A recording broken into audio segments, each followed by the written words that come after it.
К нам присоединяется Виктория We are joined by Victoria Nuland, former U.S. Deputy Secretary of State. Hello, it's a pleasure to see you.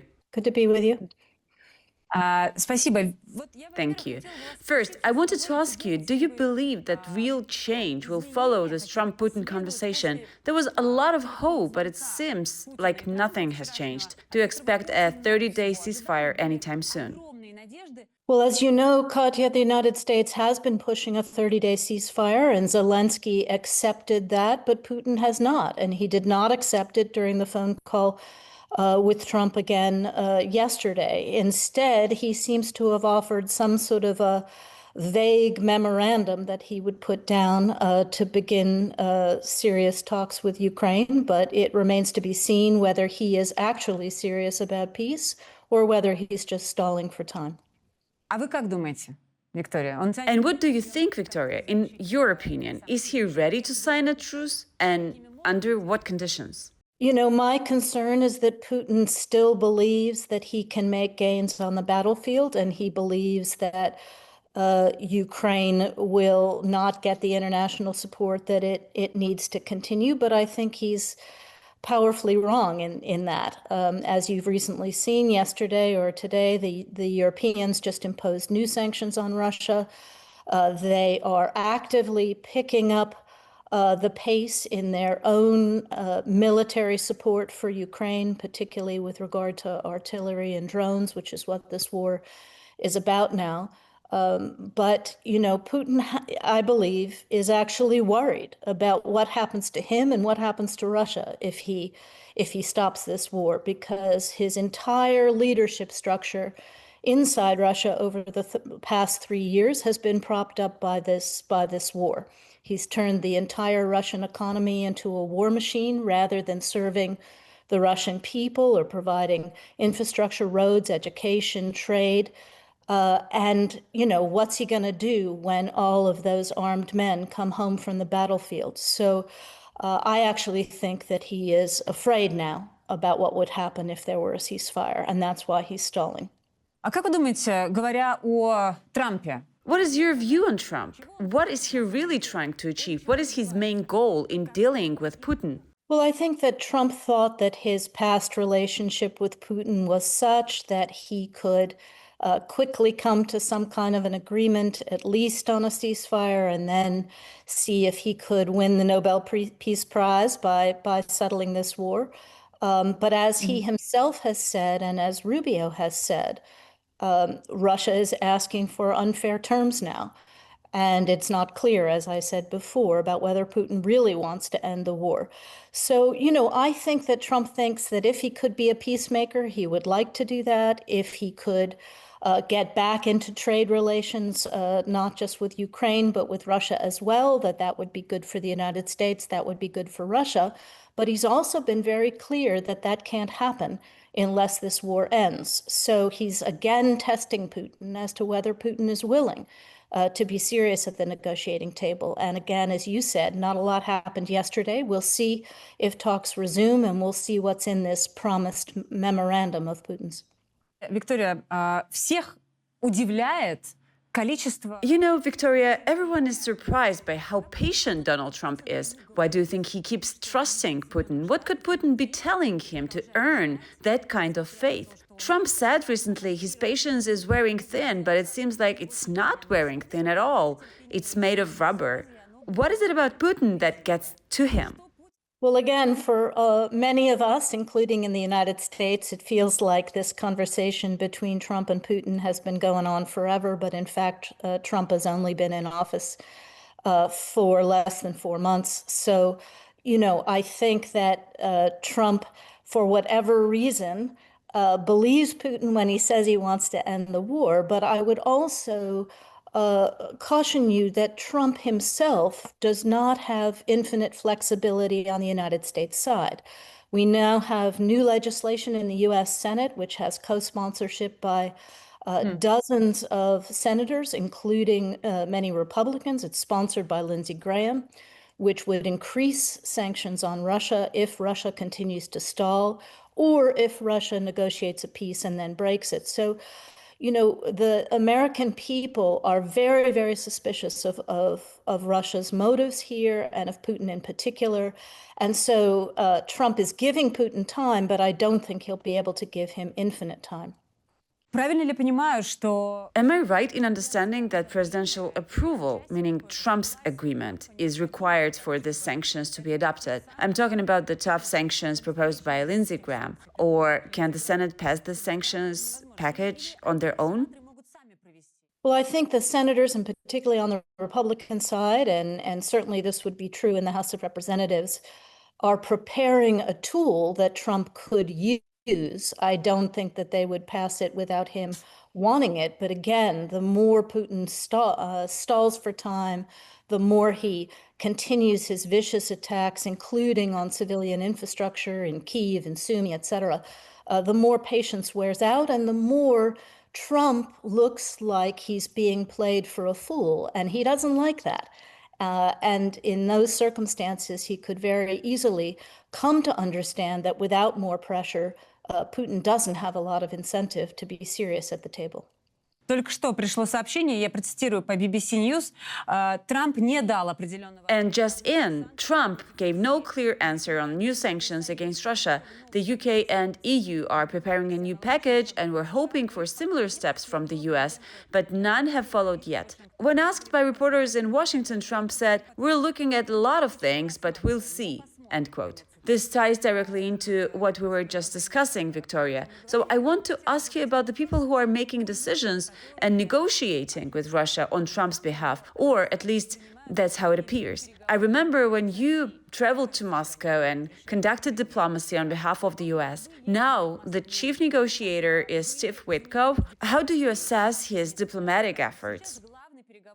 Well, I don't know Steve Witkov. I think he has one thing going for him, which is that he's close to President Trump. So when he speaks, presumably, he represents the president. I do worry that he, like President Trump, occasionally comes out of his meetings with Putin parroting Putin's point of view. But he's been criticized for that in the United States and then very quickly corrects himself. I also think that any negotiator who is attempting to negotiate between two parties ought to visit the capital of both places that he is trying to negotiate between. So I think it's unfortunate that Steve Witkov has not yet been to Kyiv, although he has been in the room with Zelensky. And then the last piece is, I would note that Witkov tends to go into these meetings with Putin alone. I'm sure that when he's on Putin's turf, there is a full recording of everything that he says, but I'm not sure that the United States is getting a full, clear understanding of everything that is said by Putin. And so it keeps on having to go back to President Trump to hear it himself. And again, we didn't make progress yesterday.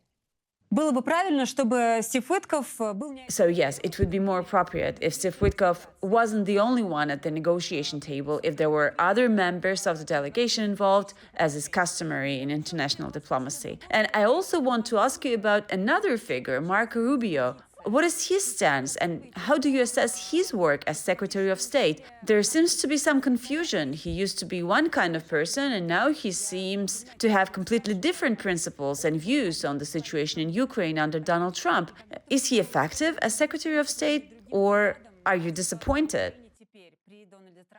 Well, you're right, Katya, that as a senator, Marco Rubio was one of the toughest members of the Republican caucus in the Senate with regard to Russia and with regard to Putin's intentions, and a very strong supporter of Ukraine, including on the Intelligence Committee and on the Foreign Affairs Committee when he was on it.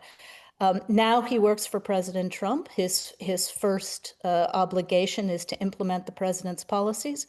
But I think if you listen carefully, you hear him continue to be skeptical. And he's the one who said last week that Putin is asking for too much. So I think from the U.S. perspective, and frankly, I think the Ukrainians worry about this, the Trump administration has been willing to be extremely flexible, perhaps even too flexible, in its conversations with the Russians, and yet Putin still can't take what's on the table and say yes. And he still hasn't agreed to a ceasefire, which ought to be pretty straightforward. It was hard for the Ukrainians to say yes, and Putin's not even trying. So I think it's that Rubio is probably quite frustrated. He's also pretty busy because he's now doing 4 jobs at once or something, which is also a worry on the U.S. side because we, like Russia, we're a big country and it takes a lot of brains to keep the thing moving properly. Каковы наиболее вероятные условия сделки, на ваш взгляд? What, in your view, are the most likely terms of a deal? Let's say Trump actually pressures Putin. Hard to imagine at the moment, but still. I don't rule out that Putin may be forced to compromise when he runs out of options. How would the issue of occupied territories be resolved, along with Russia's demands and other conditions that are unacceptable for Ukraine? Well, I'm not going to negotiate territory on behalf of Ukraine or make a proposal sitting here. I think everybody understands that territory and deoccupation by Russia is going to have to be on the table. I think the thing that's most important that Putin's got to understand is that the international community and the United States are not about to give Ukraine back to Moscow. We're not in the Soviet Union here. That we have to end up with a Ukraine that can survive and thrive as an independent sovereign state. And given the fact that Putin has now done this twice, invaded Ukraine, Ukraine has got to have strong security guarantees. So when Putin tries to go back to the effort that was made in 22 to make Ukraine a completely neutral state with no military that could defend itself, no Ukrainian leader, and frankly, I don't think President Trump could agree to that, because that would just mean that at any moment Putin could reignite this war. So that's number one. There have to be strong security guarantees for Ukraine wherever the territorial agreement is made, and Ukraine has to be recognized as a sovereign state with an independent government that is not controlled by Moscow. And frankly, Russia's going to have to get out of some of this territory, but that's up to the Ukrainians and up to negotiators to decide what that territorial resolution is. And in exchange, Trump is offering to renew economic relations. You know better than I how much the average Russian people have suffered from this war. Not only up to 800,000 Russians dead and wounded for no good reason other than Putin's vanity at this moment, but also an economy that is completely about serving this war rather than serving the Russian people. So I hope we will put more pressure on Putin to come to the table in good faith if this does prove to be just another stalling technique. I do think the Ukrainians want peace, and I think there's a peace to be made, but not if Putin is as bloody-minded as he's been all the way through this. То, что вы говорите, Виктория, и условия, которые вы называете... Even within the Trump administration, what you're describing is seen as unrealistic. Protecting Ukraine, guaranteeing its security, etc. All of that is being dismissed, and at least publicly, we don't hear strong statements from the US in support of Ukraine's position. There was recently a meeting in Istanbul, which was highly anticipated, and again, nothing came out of it. The head of the Russian delegation was Vladimir Medinsky. How do you imagine his behavior during those talks? Did he threaten or maybe tell stories about Russia's military history? What's your view as an experienced diplomat? Well, obviously, they didn't get anywhere. So if Putin intended for his delegation to make progress, then that was not successful. But again, as we've said from the beginning of this, my concern is that Putin just wants to taptаться na месте, just to stall and continue on the battlefield. And I think he's making a grave, grave mistake if he thinks that Russia can make significant territorial gains now. We've seen this war at a stalemate for some time now. And we're also seeing the Europeans stepping up where we have now not continued our own military support for Ukraine, but the Europeans are, and it's making a difference on the battlefield. And I don't think that Putin can outlast Ukraine. So, he has missed several opportunities to make progress, including in a ceasefire. And so I just question whether he's serious, whether Putin is serious about peace. Да, у меня тоже большие сомнения. I also have serious doubts. Thank you very much. That was Victoria Nuland, former U.S. Deputy Secretary of State, exclusively for TV Rain.